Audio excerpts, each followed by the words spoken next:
Good evening, this is Philip Fieldy Music, and tonight I was going to talk to you. I was meaning to do this last night, this full disclosure, but I was so tired. I just was like, just wasn't feeling it. So, anyways, I decided to go ahead and do my review of JPEGMAFIA's experimental rap. So, got my screen over there. I'm not looking at it because the glares off my glasses is too much. It looks like I just have like monitor eyes or something. So I'm just gonna like look at it if I need to, just because I want to look at the track list. Now forget the names or whatever. So JPEGMAFIA, American rapper, producer, singer. This is, man, what album number is this for him? Let's see, I already gotta look at something. 6th studio album, which I'm fairly new to him, to be honest. I have listened to everything by him that's been put out. I got into him probably around back out again, look at it. It's okay. I got into him for LP some, but I wouldn't say I became a fan until Scaring the Hose with Danny Brown. That kind of got me, but I totally was all the way with I Lay Down My Life for You, the original and the director's version. And now we have experimental rap. So don't mind that noise in the background. It's just my son playing with his iPad or whatever. All right. So the first song, let's go ahead and start there.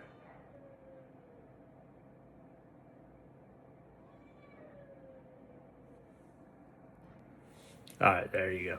I had to take care of that for a second. Sorry about that. He was his iPad died. I had to show him where the plug was, a plug in to charge it some more. So anyway, but before I even started about the track thing, I kind of messed up here anyway. What made me want to hurry up and get this out so quickly was like when this album came out, immediately I got onto like X, Twitter, whatever, and everybody's talking trash. Like immediately, it's like, okay, fine. If you don't like the album, you listen to it. That's one thing, whatever. It didn't feel like that though. It felt like people were just going there talking shit, and it was like, oh, this is terrible. Oh, this is the worst thing he's ever done. Blah blah blah, and it feels like people were, jumping on the bandwagon and just saying the same thing without really even listening to the album themselves. I mean, it almost gets you to the point where like you hear about it being so bad, and you go check it out, and you're like, oh, what are they talking about? This is nowhere near as bad as what people are saying. I did hear one of the people I follow, I can't remember his name, but he was talking about how maybe people have just outgrown JPEG and they're just moving on to something else, but that he himself had liked it, and he said, oh, it's just more for me, I don't care, they can move on to something else. I don't feel like it was that way though. I feel like it was just like people, I don't know if he maybe pissed off the wrong fan base. Maybe Earl people were upset with him messing with Earl. Maybe, I don't know, like he made somebody else mad. He's beefing with Freddie Gibbs, whatever. Little side thing in my head though. I was like, well, maybe he put that stuff out there himself just to make people think about it being so bad, and when they check it out, it's good. But I don't know. That was a far. Yeah, it's probably not even true on that one.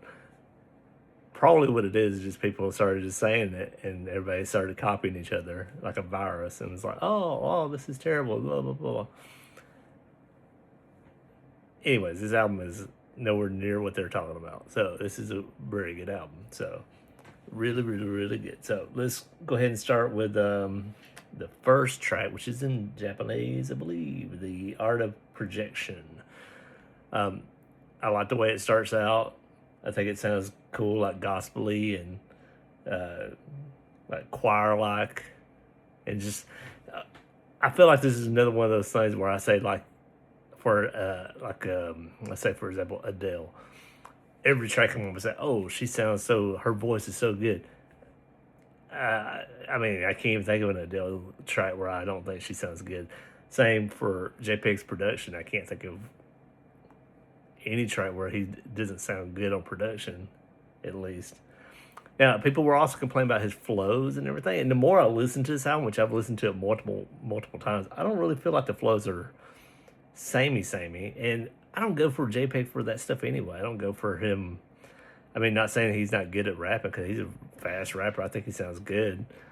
But I take it almost like the background, or not even background, like part of the music itself, like an instrument. Which I know all singing is like that. It's supposed to be like an instrument. I don't feel like it's the same. And I don't really go for him for lyrics. I mean, in the last album, I think I found a few that I was like, oh, okay. And even here, just got some political bars and stuff like that. I'm like, okay.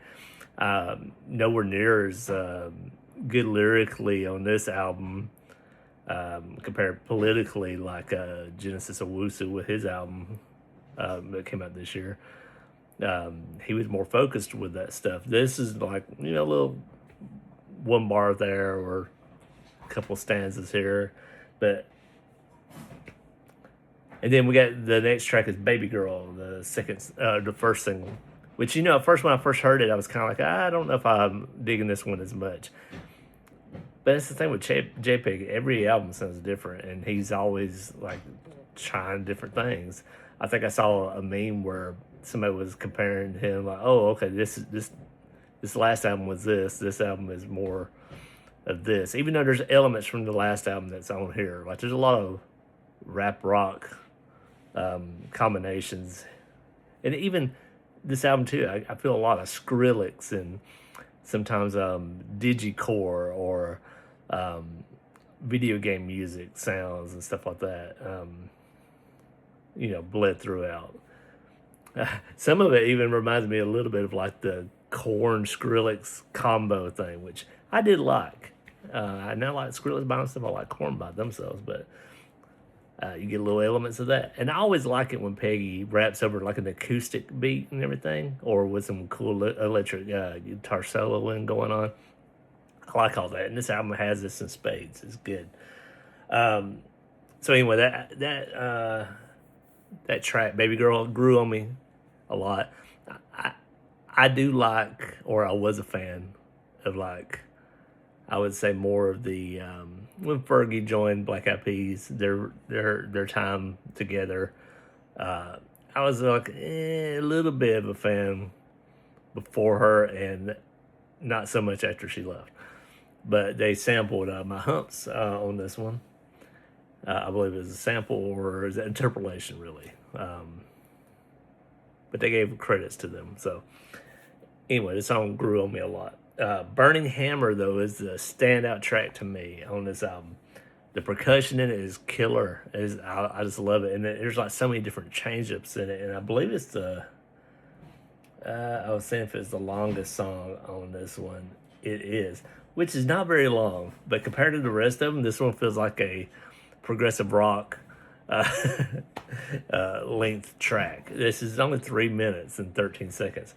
I did hear somebody say today that they feel like he's taking a page out of Pink Panthers for, the quick tracks throughout. And hey, it works to me, and I liked her stuff too. So whatever, I'm fine with it. So Burning Hammer, probably my favorite track off of this. It's a standout. It's really good. Next we have Money, which I really enjoy as well. I mean, sometimes what am I going to say? The production is good or something like that, but nothing's really standing out that I could talk about. But I'm just like, okay, I just listened to this too, and it's just so much good production throughout, and rapping and everything. And it's all different too. Like, you can't compare Money to Burning Hammer. It's like night and day. Pop This Heat is one where I have a problem. Okay, so this one has like a piano sample, I believe, off of I'm on blank on the song that samples this one. Is where's the samples?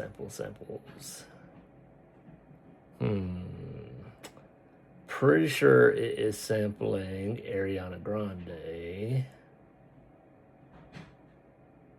for Pop This Heat, which it starts out with like a gospel thing, and then I want to look at that sample. JPEG. What's it called? Pop that heat. Yeah, pop this heat.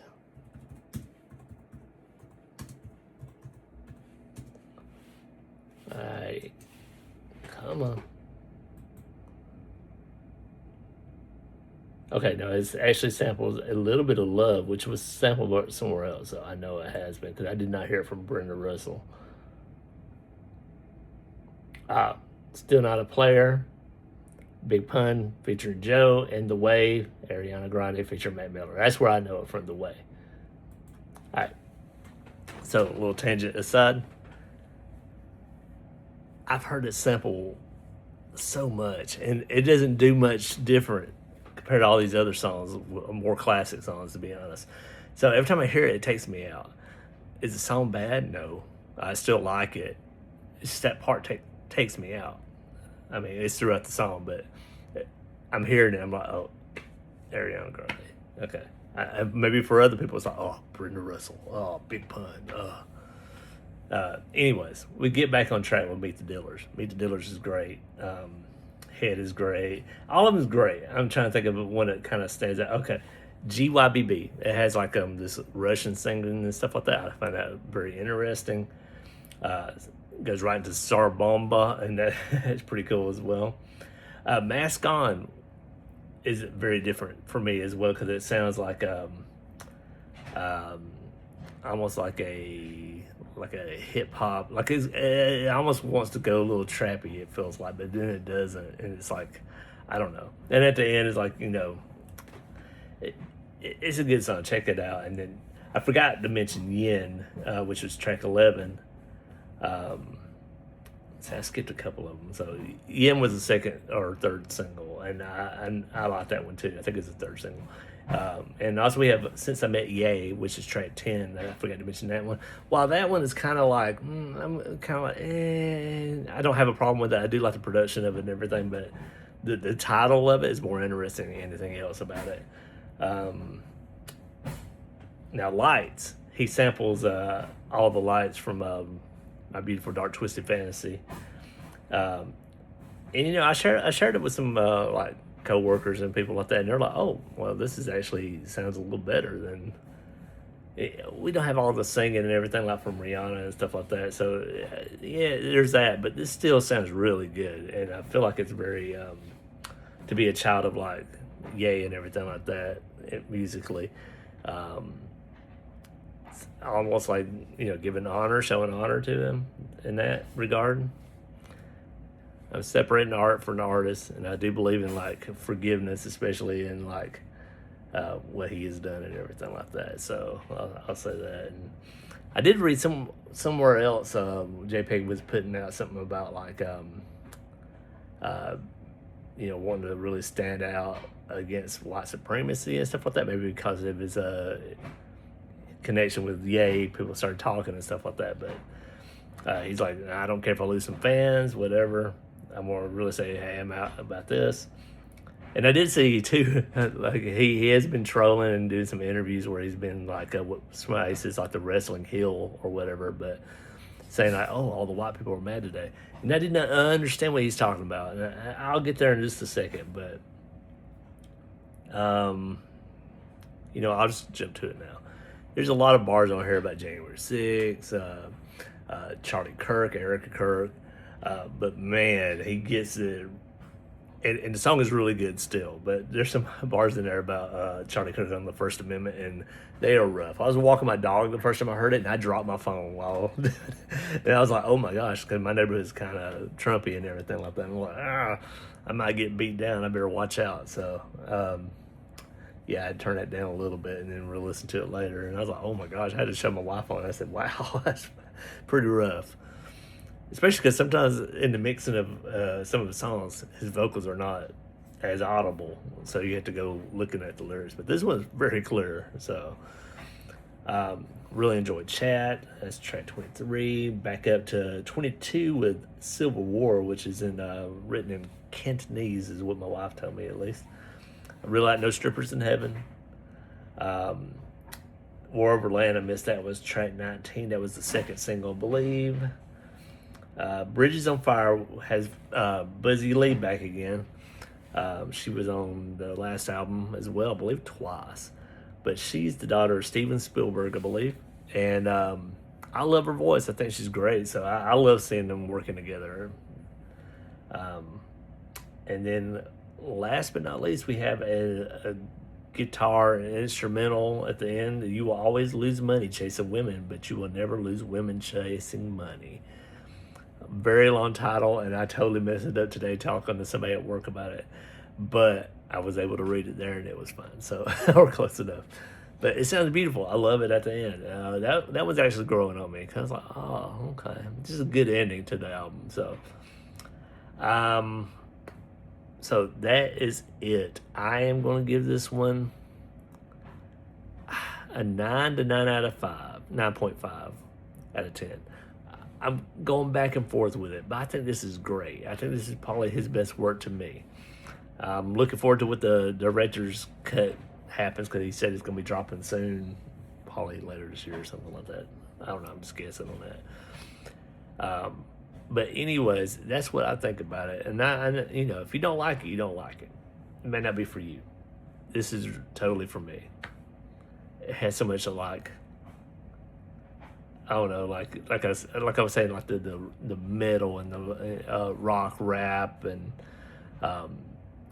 digicore, dubsteppy stuff. It's just great, and it's all over the place. You don't know where it's going to go. So yeah, that's my score. So in the comments below, let me know what you think. What's your favorite track off this album? Mine is Burning Hammer. And yeah, like and subscribe if you're not already. Hit the bell, hype the video up, share, help me get my subscriptions up. I really do need the help. And join me tomorrow for another song of the day and continue our musical discovery like we do every day. I believe we're on to our next country. We just wrapped up South Korea. So another sample of another country coming up. So yeah, and have a good night. Bye-bye.